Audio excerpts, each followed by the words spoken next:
Navigating Purpose: How Misaligned Incentives Shape Our Economic and Social Systems. Introduction. What separates a potential from the one? In The Matrix, it isn't skill, knowledge, or even belief that completes Neo's transformation. It's purpose. Not purpose in the abstract, purpose grounded in love, in emotional clarity, in something to live for. At the moment of his death, it's not prophecy that revives him, but connection.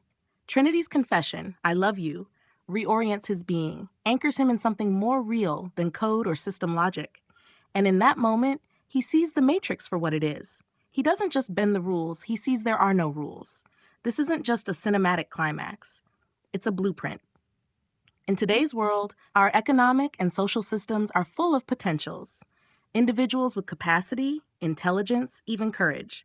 But they are trapped in architectures that reward compliance over clarity, survival over service, and conformity over conviction. The systems aren't failing because they lack resources or technology. They are failing because they are unanchored from meaning. They are misaligned with human purpose. This exposition explores how misaligned incentives, those designed without emotional grounding, undermine the very systems meant to support life, liberty, and flourishing.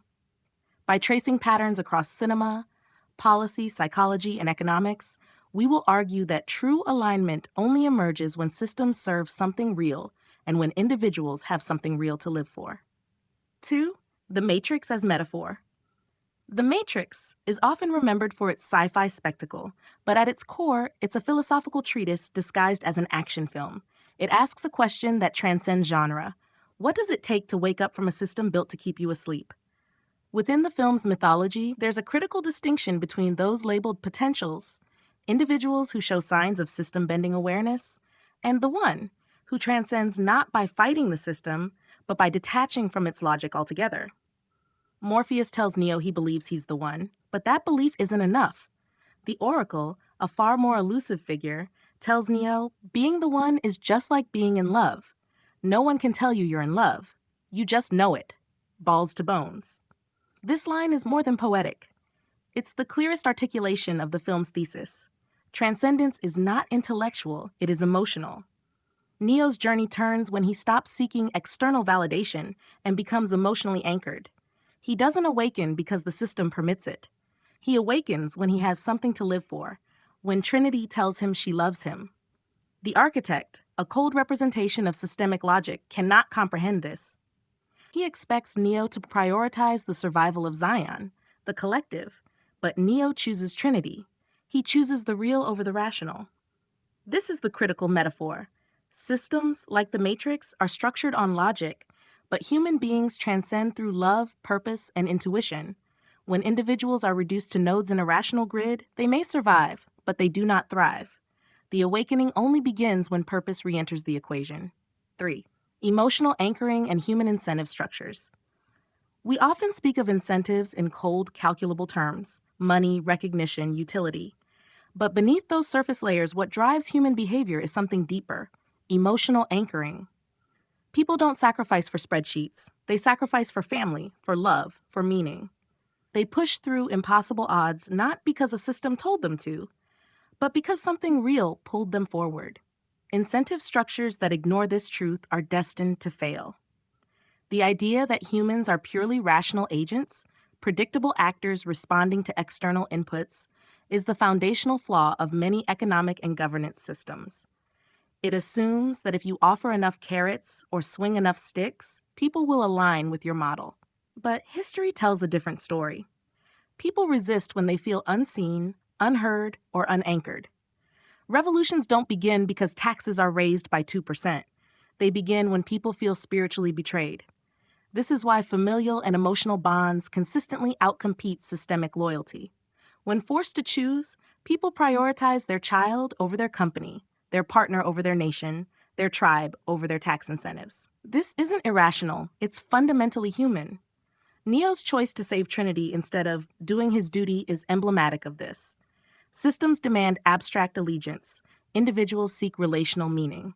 The architect calculated a 99% success rate for system compliance, yet failed to account for the remaining 1% that chooses love over logic. Emotional anchoring is not a bug in the human code, it is the core of it. If systems ignore this and continue to structure incentives around cold abstractions, GDP, efficiency, compliance, they will find themselves increasingly misaligned with the people they're meant to serve. This content is brought to you by Bobby Giggs. Promote your brand here and reach a wide audience across platforms like YouTube, Instagram, and Facebook. Follow the links in the description to get started. IV, systemic misalignments, real-world examples. To understand the consequences of misaligned incentives, we don't need to look to science fiction. Our modern world is littered with examples where systems, designed with the best of intentions, devolve into machinery that incentivizes the exact opposite of what they claim to promote. 1. Economic policy and artificial demand. Governments often attempt to stimulate economies through immigration surges, debt expansion, or inflationary spending. While these tools may boost nominal GDP, they frequently erode real purchasing power for the average citizen. The metric goes up, but the lived experience goes down. Policymakers reward themselves for growth, even if that growth is hollow or extractive. The incentive appear productive, regardless of the human cost. 2. Healthcare and education. In healthcare systems, outcomes often take a backseat to throughput. Hospitals are incentivized by volume of procedures, not by wellness. Similarly, universities chase enrollment numbers, research funding, and bureaucratic compliance rather than actual student transformation. The result? Burned out doctors, disillusioned students, and entire sectors that feel more like factories than places of healing or learning. 3. Corporate bureaucracy. In many large organizations, employees are rewarded for preserving the system, not improving it. Internal politics often trump innovation. Middle managers optimize for job security, not truth-telling. This incentivizes risk aversion, conformity, and empire building, values that stagnate creativity and undermine mission clarity. People work to keep their place in the system, not to advance the system's purpose. 4. Financial markets. Wall Street thrives on opacity and misaligned time horizons. Short-term performance is king, even if it means long-term systemic risk. Complex financial instruments reward insiders who understand the game, while punishing those who mistakenly believe the system is fair. The 2008 crisis was not a failure of intelligence. It was a failure of incentive design. Everyone did what they were incentivized to do, and the system nearly collapsed. In each case, we find the same pattern. A system built to serve becomes a system built to survive, rewarding behaviors that maintain its structure at the expense of its purpose. When survival becomes the purpose, the system can no longer be trusted to serve the people inside it. V. When systems outgrow meaning. There comes a point in every system's life cycle when it becomes more concerned with its own preservation than its original purpose. This is the moment it begins to outgrow meaning, when metrics, hierarchies, and procedures replace the very reasons the system was built in the first place. We see this in nations that forget why governance exists, to protect and empower citizens, and instead prioritize centralization, compliance, and surveillance. We see it in corporations that began with a mission to solve a problem or serve a need, but now exist only to optimize shareholder returns. We see it in education systems where creativity is squeezed out to fit standardized tests, and in religious institutions where dogma outweighs spiritual awakening. The more abstract and scaled a system becomes, the more brittle its connection to lived experience. This is the trap the architect represents in The Matrix Reloaded. His logic is flawless, his data infinite, yet he cannot comprehend why Neo would sacrifice the many for a single person. In system logic, this is irrational. But in human logic, it's the only rational act left, to preserve what is real. We often assume bigger systems are better systems, more efficient, more capable. But what we lose in that expansion is resonance, a feedback loop grounded in lived experience, a sense of purpose that can be felt, not just calculated. When systems grow too large or abstract, they become incapable of receiving true feedback. They mistake signal for noise and vice versa. And like Neo trapped in the Matrix before his awakening, people inside those systems begin to doubt what they feel. They are told their discontent is irrational. Their intuition is a bug, but it isn't. It's the most reliable feedback a system could receive. VI, rerouting incentives toward meaning.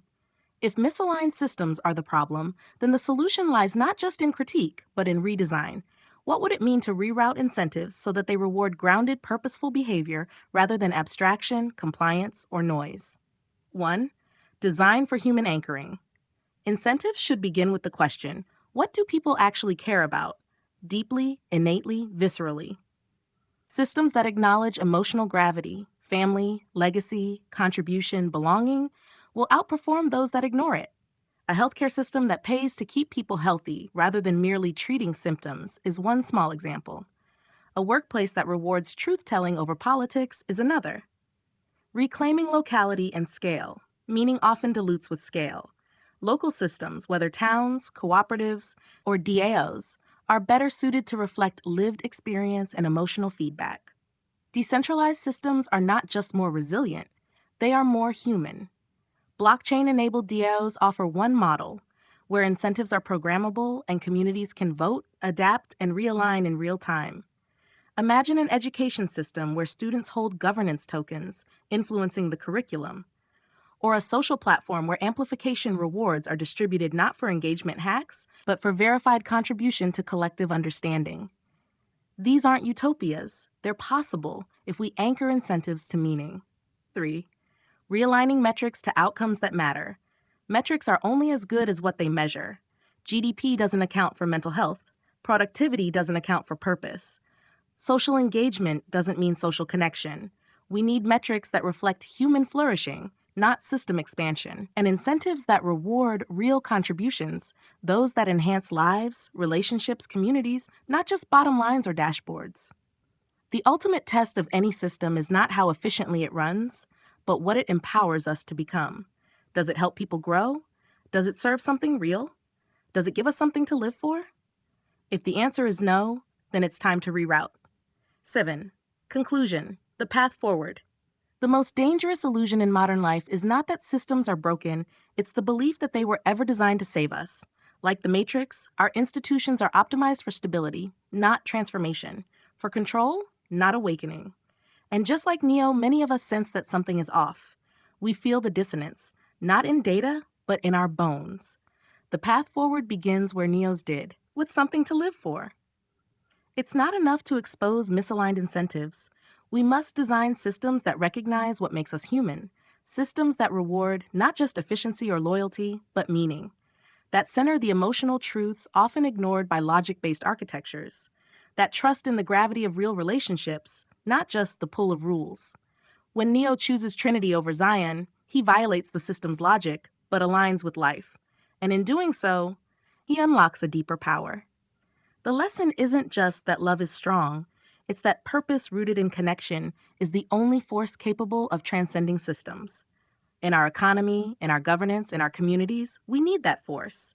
We need systems that don't just preserve life, but serve life. Systems that help people become more than just cogs or consumers. Systems that ask not only what we produce, but why we wake up in the morning. Because in the end, the system can't save you, but something real can. And maybe that's how we find our way home.